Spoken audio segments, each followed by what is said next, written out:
Hello everyone, welcome to Chhaya medical classes. तो आज हमारा UP triple SC ANM exam का जो मॉडल पेपर है वो दूसरा है। ठीक है, इस मॉडल पेपर के अंदर मैं दोस्तों वो सभी एमसीक्यू कवर करवा रही हूँ जो कि पिछली परीक्षाओं में पूछे जा चुके हैं और अभी परीक्षा में पूछे जाने की 100% संभावना है। ठीक है, तो एग्ज़ाम में छपने वाले सवाल होंगे। पेपर से पहले आपको इन क्वेश्चनों को ज़रूर रट के जाना है और आप जब पेपर दे के आओ तो कमेंट करके ज़रूर बताना कि हाँ सही कहा था।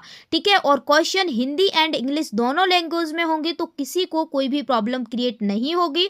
और आज का जो मॉडल पेपर है वो और ही ज़बरदस्त होने वाला है मॉडल पेपर फर्स्ट से, क्योंकि आज के मॉडल पेपर में मैंने हर एक क्वेश्चन की विद एक्सप्लेनेशन के साथ आपको समझाने वाली हूँ। ठीक है, कल जल्दी जल्दी में मैंने एक्सप्लेनेशन नहीं करवाई थी, लेकिन आज से प्रॉपर क्लास चलेगी आपकी। 10 जनवरी तक क्लास चलेगी क्योंकि आपका 11 जनवरी को पेपर है। ठीक है, तो चलिए फर्स्ट क्वेश्चन है। आपको ध्यान से क्वेश्चन को रीड करना है और मुझे अपना स्कोर जरूर बताना है लास्ट में कि आपके कितने क्वेश्चन करेक्ट हो रहे हैं। ठीक है, चलिए, व्हाट डज इम्यूनाइजेशन मीन्स? टीकाकरण का अर्थ क्या है? जो टीकाकरण होता है, वैक्सीनेशन होता है, उसका अर्थ क्या होता है? चलिए ऑप्शन को देखते हैं। ऑप्शन ए है ट्रीटमेंट ऑफ डिसीज, बीमारी का इलाज।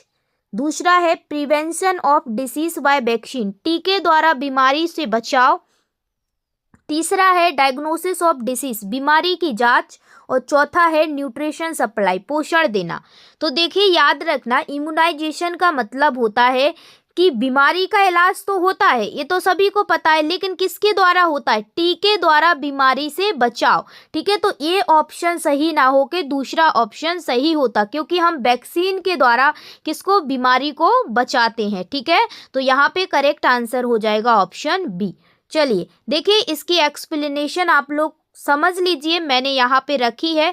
देखिए लिखा मैंने यहाँ पे इसलिए क्योंकि देखो मैं हाथ से यहाँ पे लिखती हूँ। ठीक है, जो भी समझाती हूँ, तो पेन होती तो मुझे ये लिखने की ज़रूरत ना होती, फिर मैं स्लाइड पे आपको डायरेक्ट समझा देती, बट मैं फिंगर से लिखती हूँ तो फिंगर से ऐसे अच्छे से नहीं लिखा जाता। ठीक है, देखिए टीकाकरण वह प्रक्रिया है जिसके माध्यम से किसी व्यक्ति की हम क्या है? इम्यून सिस्टम, जो प्रतिरक्षा तंत्र होता है, उसको क्या है? मजबूत करते हैं। ठीक है, जिससे वो बीमारी से लड़ सके। ठीक है, जब हम शरीर में वैक्सीन लगाते हैं तो यह शरीर को उस बीमारी से लड़ने के लिए क्या करता है? तैयार करता है, ताकि भविष्य में कोई भी संक्रमण, कोई भी इन्फेक्शन, कोई भी बीमारी ना हो। ठीक है, और व्यक्ति क्या है? बीमार ना पड़े। तो इस एक्सप्लेनेशन से भी क्वेश्चन बन सकता है, इसलिए आप लोग इसको ध्यान रख लेना। ठीक है, चलिए क्वेश्चन नंबर 2 है, विच vaccine is given at birth? जन्म के समय कौन सा टीका दिया जाता है? जैसे ही बर्थ हुआ तो कौन से टीका दिया जाता है? ऑप्शन ए है DPT,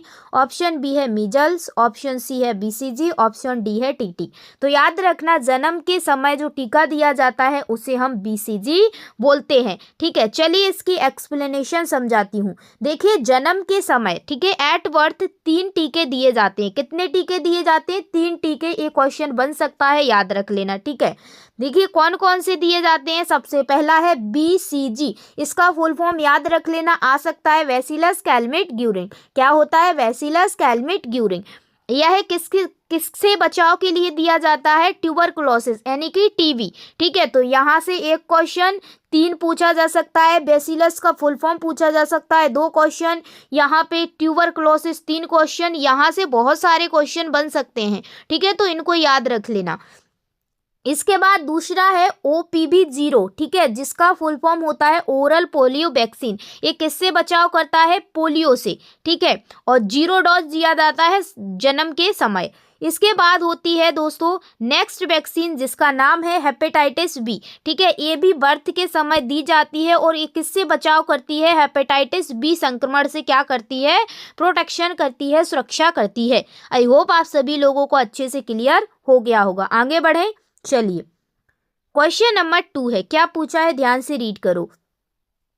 OPV is given for prevention of, OPV किस बीमारी से बचाव के लिए दिया जाता है? ऊपर मैंने करवा दिया था, किस बीमारी से?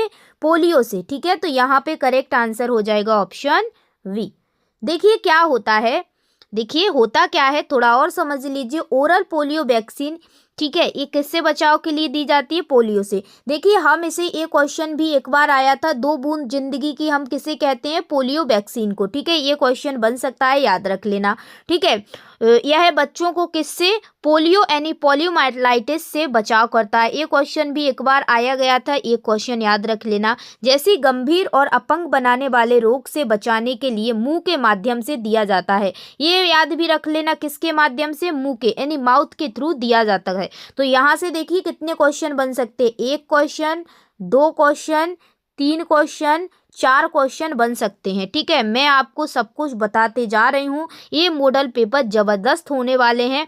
जो भी तैयारी कर रहा है एएनएम यूपी की, प्लीज़ उनको ये वीडियो शेयर कर दो। देखिए किसी का भला जब हम करते हैं तो हमारा भला पहले हो जाता है। ठीक है, तो आप लोग प्लीज़ अपने फ्रेंड्स के साथ ज़रूर शेयर कर देना। ये सेशन फ्री ऑफ कॉस्ट चलाऊंगी, मेरा वादा है आप लोगों से। ठीक है, नेक्स्ट क्वेश्चन है full form of DPT is. DPT का फुल फॉर्म क्या होता है? तो याद रख लेना, जो डीपीटी होता है, ठीक है, उसका फुल फॉर्म होता है डी से डिप्थीरिया, पी से पर्टूसिस और टी से टेटेनस। तो यहाँ पे करेक्ट आंसर हमारा हो जाएगा option B. Done done done done. चलिए आगे बढ़ते हैं। अगर आपने अभी तक चैनल को सब्सक्राइब नहीं किया है तो जल्दी से चैनल को सब्सक्राइब कर दीजिए, क्योंकि यहाँ पे आपकी तैयारी मजबूत नहीं, तैयारी बेहतरीन होगी, रिवीजन बेहतरीन होगा।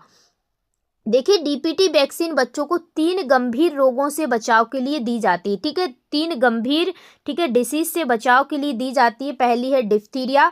ये क्या है? गले और नाक का गंभीर संक्रमण। ठीक है, जब, ठीक है, गले यानी थ्रोट और नोज का जो गंभीर सीरियस, ठीक है, इन्फेक्शन है, उससे बचाव के लिए। पर्टूसिस, जिसे हम काली खांसी यानी वूफिंग कफ भी कहते हैं, ठीक है, इससे बचाव के लिए। इसके बाद टी से टेटेनस, तंत्रिका तंत्र को प्रभावित करने वाली एक घातक बीमारी है। जो हमारा नर्वस सिस्टम होता है उसको प्रभावित करने वाली एक गंभीर बीमारी है, उससे बचाव के लिए हम टेटेनस देते हैं। ठीक है, तो याद रख लेना। चलिए क्वेश्चन नंबर है 4। क्या पूछा है? ध्यान से रीड करो। ठीक है, देखिए पूछा है measles vaccine is given at which age. खसरे का टीका किस उम्र में दिया जाता है? तो ऑप्शन ए है at birth, 6 week, 9 month, 5 year. तो याद रख लेना, जो मीजल्स वैक्सीन है, ठीक है, उसको किस उम्र में दिया जाता है? 9 महीने में, ठीक है, 9 मंथ में। तो करेक्ट आंसर है ऑप्शन सी। चलिए देखिए भारतीय टीकाकरण सारणी, यानी कि इसका फुल फॉर्म याद रख लेना, एक बार पूछा गया है। ये फुल फॉर्म UIP, ठीक है, जिसका फुल फॉर्म होता है यूनिवर्सल इम्यूनाइजेशन प्रोग्राम, यानी भारत की राष्ट्रीय टीकाकरण सारणी। ठीक है, इसके अनुसार मीजल्स के टीके की खुराक इस प्रकार दी जाती है। किस प्रकार? देखिए, फर्स्ट डोज 9 महीने की आयु पूरे होने पर, ठीक है, 9 से 12 महीने के बीच आप इसे दे सकते हैं। आमतौर पर इसे MR मीजल्स रूबेला के टीके के रूप में दिया जाता है। ठीक है, MR के रूप में दिया जाता है, ये चीज़ याद रख लेना। और दूसरी खुराक सेकंड डोज 16 से 24 महीने की आयु के बीच दी जाती है। डन, दोनों चीज़ें याद रख लेना, पूछी जा सकती हैं। चलिए क्वेश्चन नंबर 5 है permanent stoppage of ovulation occur in. ठीक है, परमानेंट यानी कि जो स्थायी रूप से अंड उत्सर्ग है वो कब रुकता है? मेनार्के में, यौनावस्था में, रजोनिवृत्ति में या फिर गर्भावस्था में? तो याद रखने ना, ओव्यूलेशन, ठीक है, ओव्यूलेशन कब रुकता है? स्थायी। तो याद रखना, जब एक फीमेल की रजोनिवृत्ति आती है, नेचुरली रूप से, प्राकृतिक रूप से, जब फीमेल ज़्यादा एज हो जाती है, 45 से 50 की उम्र, ठीक है, उस टाइम क्या है? अंड उत्सर्ग। जब पीरियड्स नहीं होंगे, पीरियड्स बंद हो जाएंगे, तो अंड उत्सर्ग कैसे होगा? ठीक है, तो पीरियड्स बंद, ओव्यूलेशन भी बंद। तो करेक्ट आंसर है ऑप्शन सी, मोनोपोज। ठीक है, चलिए क्वेश्चन नंबर है 6। ज़बरदस्त क्लास लग रही है या नहीं, ये कमेंट जरूर कर देना आप लोग, इतनी मेहनत से मैं आपको पढ़ाती हूँ। देखिए गाइस, एक चीज़ आप सभी लोगों को ही शेयर कर पाऊँगी मैं ऐसे। देखिए मेरे पास ज़्यादा सिर्फ एक मोबाइल है, अगर मेरे पास बोर्ड होता ना, डिजिटल बोर्ड, ठीक है, गांव से हूँ, छोटे से गांव से हूँ, यहाँ कोई स्टूडियो नहीं है गाइस। अगर मेरे पास स्टूडियो होता, अगर मेरे पास क्या होता, डिजिटल बोर्ड होता, तो आपकी जो क्लासें हैं ना, पूरे यूट्यूब के धमाकेदार लगा देती। बट यार मैं क्या ही कर सकती हूँ, आप लोगों को जितना मेरे से हो सकता है मैं आपको भेजूँगी, जितनी एफर्ट मैं कर पाऊँगी आप लोगों को ज़रूर करूँगी। ठीक है, तो आप लोग भी प्यार और सपोर्ट बनाए रखिएगा। ठीक है, मैं मेहनत से आपको पढ़ाऊंगी, शिद्दत से आपको पढ़ाऊंगी, फ्री ऑफ कॉस्ट पढ़ाऊंगी, ये मेरा प्रण है। ठीक है, चलिए क्वेश्चन नंबर 6 है, which hormone level increases in menopause. रजु निवृत्ति में कौन सा हार्मोन बढ़ता है। ठीक है, जब रजो निवृत्ति होती है, मोनोपोज होती है, तो कौन सा हार्मोन बढ़ता है।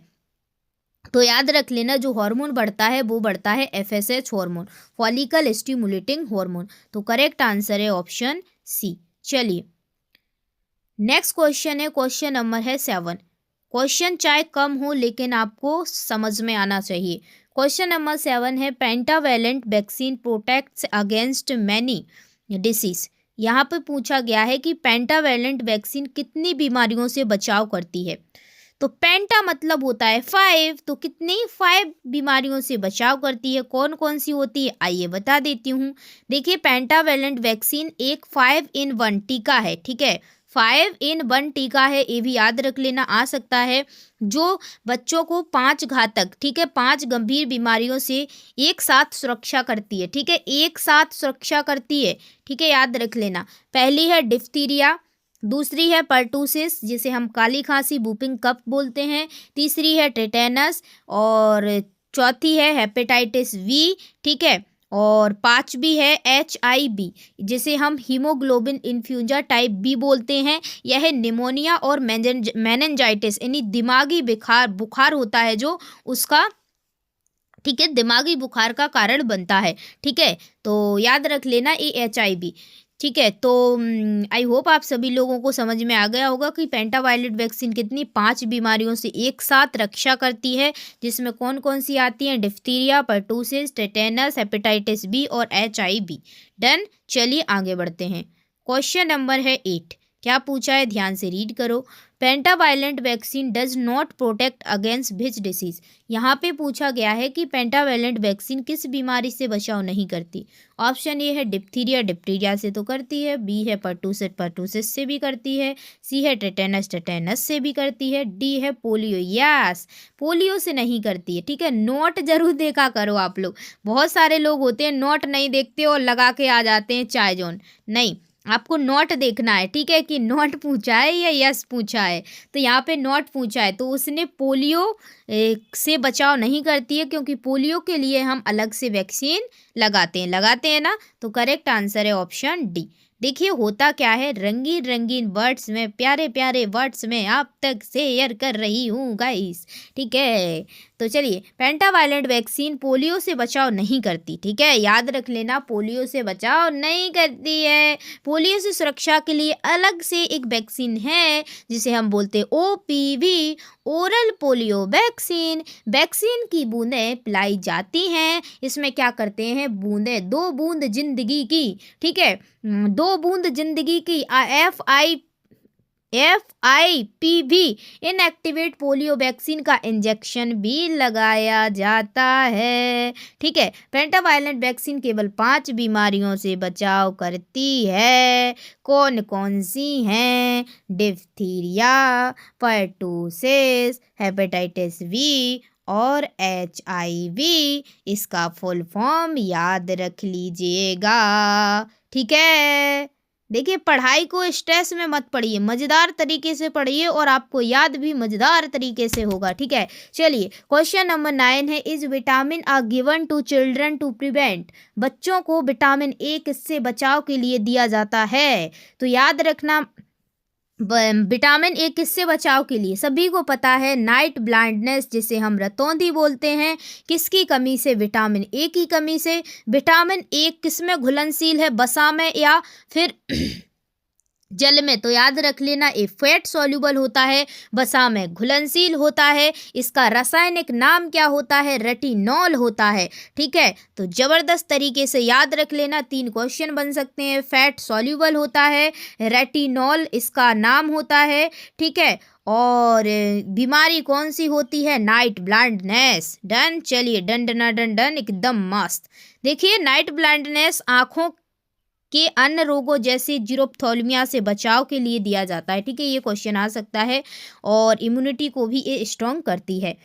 और अन्य ऑप्शन जो दिए हैं उनको भी देख लो। रिकेट्स विटामिन डी की कमी से होता है। ठीक है, जिसे हम सनशाइन विटामिन भी बोलते हैं, विटामिन डी को, ठीक है। स्कर्वी विटामिन सी की कमी से होता है, जिससे मसूड़ों में खून आने लगता है। इसके बाद एनीमिया आयरन की कमी से होता है। Done done done done done. चलिए आगे बढ़ते हैं। आई होप आप सभी लोगों को क्लास में मज़ा आ रहा होगा और याद भी हो रहा होगा। चलिए क्वेश्चन नंबर 10 है, hepatitis B vaccine is given at birth. Hepatitis B का टीका जन्म के कितने समय के भीतर दिया जाता है? तो याद रखना, हेपेटाइटिस बी का टीका जन्म के कितने समय के भीतर दिया जाता है? तो 24 आवर्स के भीतर दिया जाता है। तो करेक्ट आंसर है ऑप्शन सी, ठीक है। देखिए हेपेटाइटिस बी की जो बर्थ डोज है, ठीक है, जो बर्थ डोज होती है बच्चों के जन्म के बाद जितनी जल्दी हो सके उतनी जल्दी दी जानी चाहिए।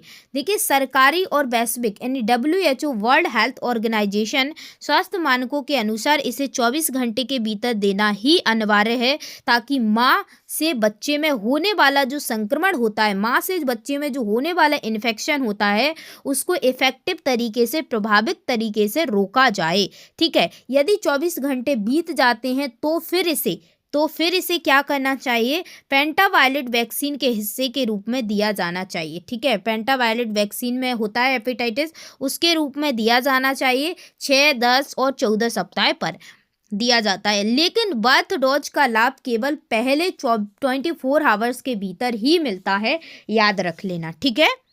चलिए नेक्स्ट क्वेश्चन है, ध्यान से रीड करो। Which vaccine is given to prevent tuberculosis? कौन सी वैक्सीन है जो ट्यूबरक्लोसिस से बचाव करती है गाइस? तो याद रख लेना, जो हमारी BCG वैक्सीन है, जिसे हम बोलते हैं बैसिलस कैल्मेट-ग्यूरिन, ये क्या करती है? ट्यूबरक्लोसिस यानी TB से बचाव करती है। डन। चलिए क्वेश्चन नंबर 12 है, क्या पूछा है? MR vaccine is given for prevention of which disease? MR vaccine किन बीमारियों से बचाव के लिए दी जाती है? ऊपर मैंने एक क्वेश्चन की सारी एक्सप्लेनेशन बता दी थी गाइस, तो बता दो जल्दी से। RV रोबेला और खसरा, रोबेला और खसरा। ऑप्शन सी को लॉक कर दिया जाए। चलिए जल्दी से, अगर आपने अभी तक भी चैनल को सब्सक्राइब नहीं किया है, प्लीज़ मेरी रिक्वेस्ट फॉर यू, सभी से रिक्वेस्ट है, प्लीज़ मेरे बहन भाइयों अपने 2 फ्रेंड्स को ज़रूर चैनल से जोड़िएगा।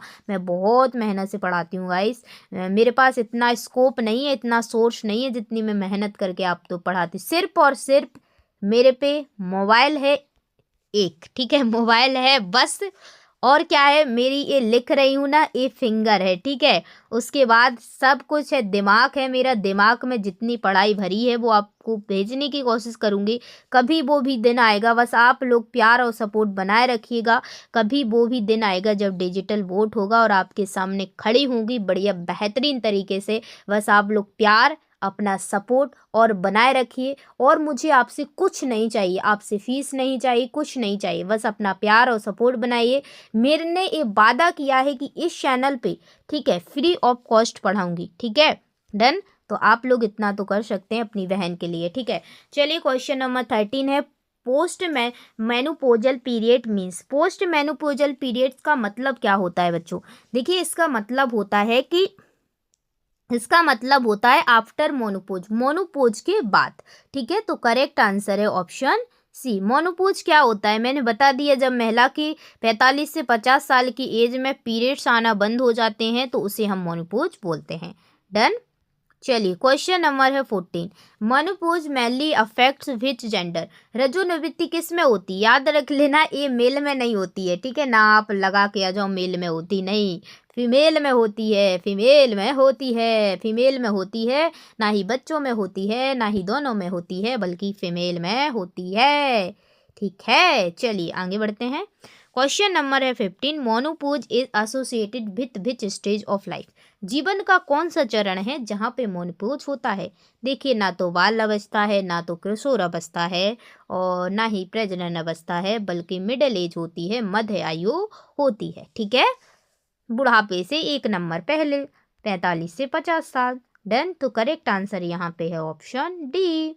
चलिए क्वेश्चन नंबर है 16, ध्यान से रीड करो, मजेदार क्वेश्चन है गाइस, ठीक है। अब मेरा मैं 1 आवर्स का लेक्चर लिया करूँगी आप लोगों का, ठीक है, जब तक आपका अच्छे से प्रैक्टिस करवा देती हूँ। 11 जनवरी को पेपर है तो 10 जनवरी तक 1-1 घंटा का लेक्चर लूँगी, ठीक है, जिससे मैं वो बेहतरीन बेहतरीन आपको प्रैक्टिस करवा सकूँ, ठीक है। तो चलिए, वादा रहा आपसे 1 घंटे का लेक्चर लूँगी। क्वेश्चन नंबर है 16, postnatal period last for how many days. यहाँ पे पूछा है दोस्तों कि पुरुषोत्तर अवधि कितने दिनों की होती है। ऑप्शन ए 28 दिन, बी है 35 दिन, सी है 42 दिन, डी है 60 दिन। तो याद रखना, postnatal period last for how many days कितनी होती है, तो याद रख लेना 42 डेज। कितनी होती है? 42 डेज। डन। चलिए देखिए, पोस्ट नेटल पीरियड किसे कहते हैं हम, अगर ये नहीं पता हो, प्रसव के बाद प्रसवोत्तर अवधि, ठीक है, आफ्टर डिलीवरी, ठीक है, 40 दिनों, जो 42 दिन होते हैं उसे हम क्या बोलते हैं? पोस्ट नेटल पीरियड बोलते हैं, ठीक है, डिलीवरी के बाद। डन। चलिए क्वेश्चन नंबर है 17, क्या पूछा है? First postnatal visit should be done within. पहली प्रसवोत्तर जांच कब कब के अंदर होनी चाहिए, ठीक है, कब होनी चाहिए? 6 आवर, 24 आवर्स, 48 आवर्स या 7 डेज। तो याद रख लेना 24 आवर्स में, ठीक है, फर्स्ट विजिट। तो करेक्ट आंसर है ऑप्शन बी। चलिए क्वेश्चन नंबर है 18, क्या पूछा है? Which hormone is responsible for milk secretion. यहाँ पे देखिए 2 पॉइंट आते हैं जो लोग कंफ्यूज हो जाते हैं। यहाँ पे सिक्रेशन पूछा है, ठीक है, मतलब कि निर्माण करना, ठीक है, निर्माण करना। तो यहाँ पे निर्माण की बात की जा रही है, ठीक है, तो हम किसको लगाएंगे? प्रोलैक्टिन। किसको? प्रोलैक्टिन। तो करेक्ट आंसर है यहाँ पे ऑप्शन सी। चलिए, और एक होता है ऑक्सीटोसिन, ठीक है, ऑक्सीटोसिन क्या करता है? मिल्क को प्रोड्यूस करवाने में मदद करता है, निर्माण नहीं करता, मदद करता है, हेल्प करता है, ठीक है। डन। चलिए नेक्स्ट क्वेश्चन है, lochia is related to. Lochia किससे संबंधित है? लोकिया, जो लोकिया होता है वो किससे संबंधित है? देखिए, लोकिया हम किसे कहते हैं? जैसे ही महिला की डिलीवरी हुई, डिलीवरी के बाद जो योनि से, ठीक है, जो योनि से जो वेजाइना होती है वहाँ से जो स्त्राव निकलता है, ठीक है, जो डिस्चार्ज निकलता है, उसी को हम लोकिया बोलते हैं, ठीक है। तो करेक्ट आंसर है प्रसव के बाद योनि से स्त्राव, vaginal discharge after delivery. Done. चलिए नेक्स्ट क्वेश्चन है 20, normal colour of lochia rubra is. Lochia लग गया, कोई नहीं, लौकिया, ठीक है, लौकिया बोलते हैं। रुब्रा का समान रंग कैसा होता है? सफ़ेद, येलो, रेड, ब्राउन। तो याद रख लेना इसका कलर होता है, ठीक है, डार्क रेड। डार्क रेड हो सकता है, किसी का रेड ही हो सकता है। तो करेक्ट आंसर है ऑप्शन सी। नेक्स्ट क्वेश्चन है 21, क्या पूछा गया है? ध्यान से रीड करो।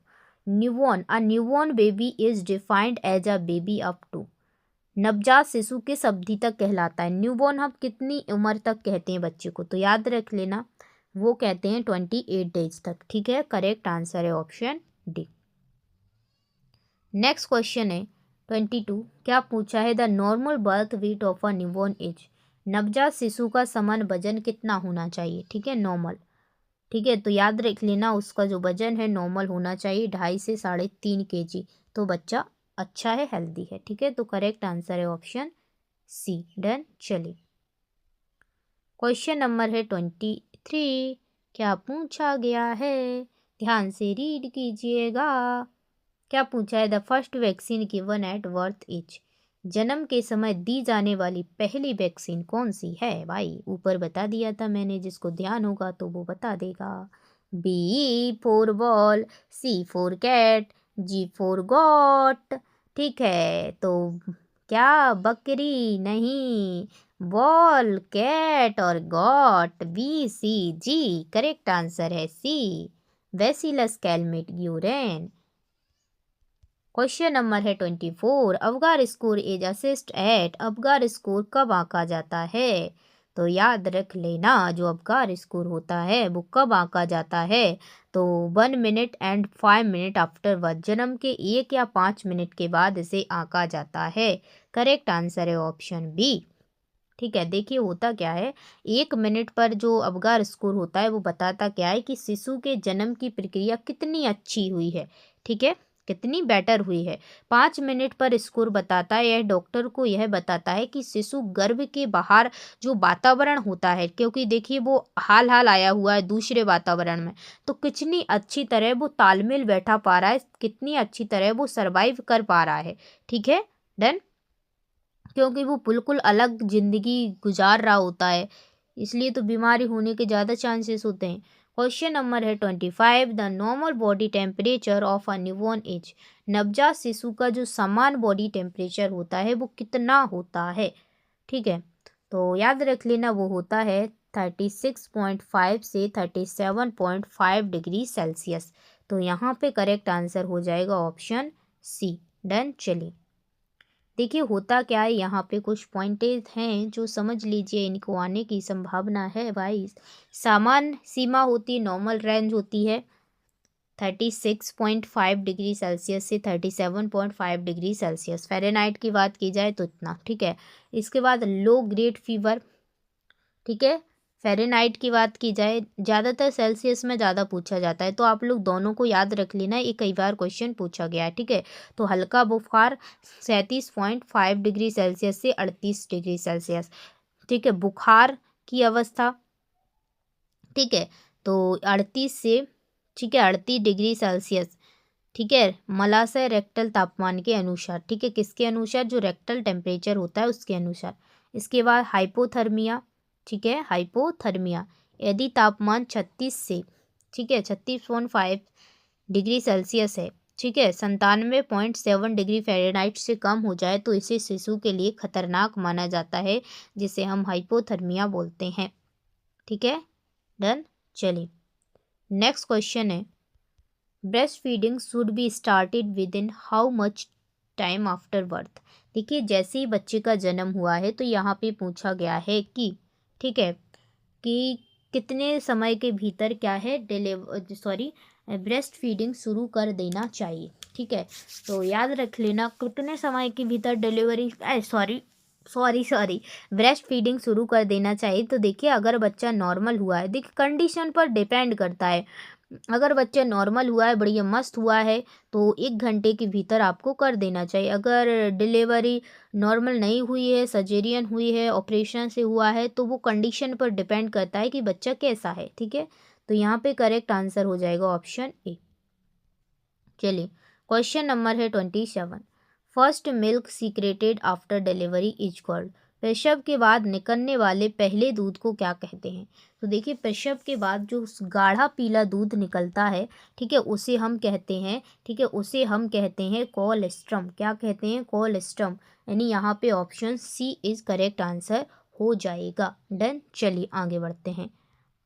क्वेश्चन नंबर है 28, क्या पूछा गया है, colostrum is rich in which substance. Colostrum किस तत्व से भरपूर होता है, फैट से, कार्बोहाइड्रेट से, एंटीबॉडीज से या कैल्शियम से।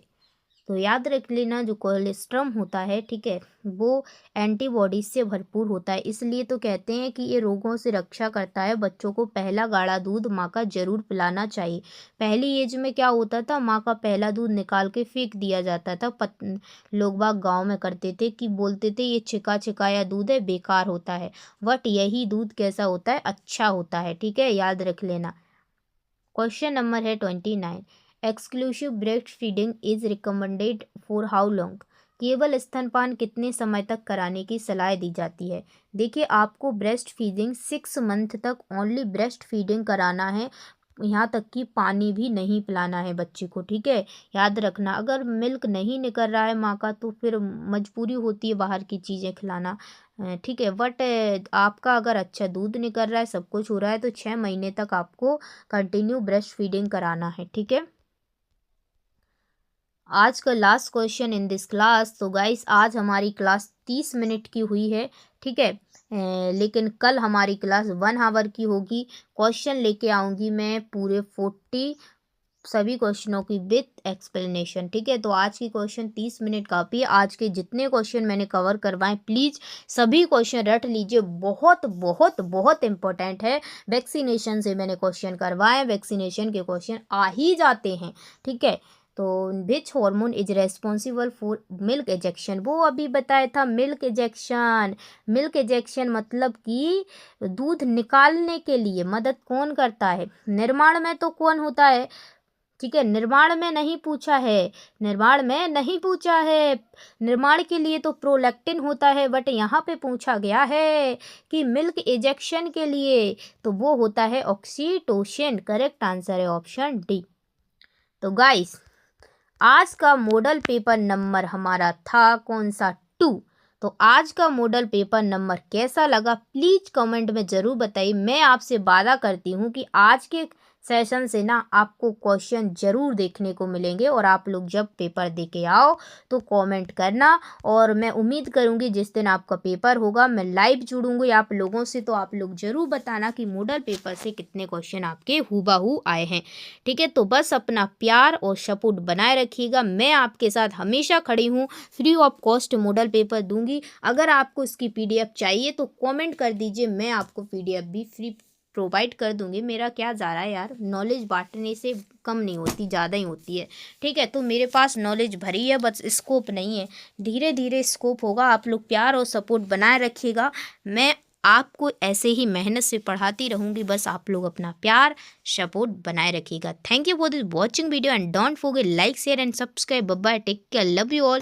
रख हौसला वो मंजर भी आएगा, रख हौसला वो मंजर भी आएगा, प्यासे के पास चलकर खुद ब खुद समंदर भी आएगा। यूँ थक कर ना बैठ मेरे दोस्त, मंजिल के मुसाफिर, मंजिल भी मिलेगी और मिलने का मज़ा भी आएगा। सब्र रखो, जो हो रहा है होने दो, लड़के पढ़ो झगड़ के पढ़ो। गाइस मैंने लड़ के पढ़ा है, लड़ के पढ़ती थी गाइस, तो आप लोग भी लड़ के पढ़ो। गांव में आप लोग देख सकते हो क्या होता है, मैं बाहर तक नहीं निकलती हूँ अगर, ठीक है, क्योंकि बस मेरा एक ही मकसद है कि मुझे खुद ना बताना पड़े, मेरी सक्सेस मेरे बाहर निकलने से पहले लोगों तक पहुंच जाए। बस आप अपना प्यार और सपोर्ट बनाए रखिएगा। इस छोटे से कमरे में आप तक इस नॉलेज को भेजने की पूरी कोशिश करती हूँ। तो आप लोग मस्त रहिए, पढ़िए। कुछ दिनों के लिए दिल का दरवाज़ा और घर का दरवाज़ा बंद कर लीजिए। जब आपकी सफलता होगी तो आपको खुद नहीं खोलना पड़ेगा दरवाज़ा, दूसरे आके भी खोल सकते हैं। ठीक है, तो चलिए मिलेंगे नेक्स्ट मॉडल पेपर नंबर 3 में।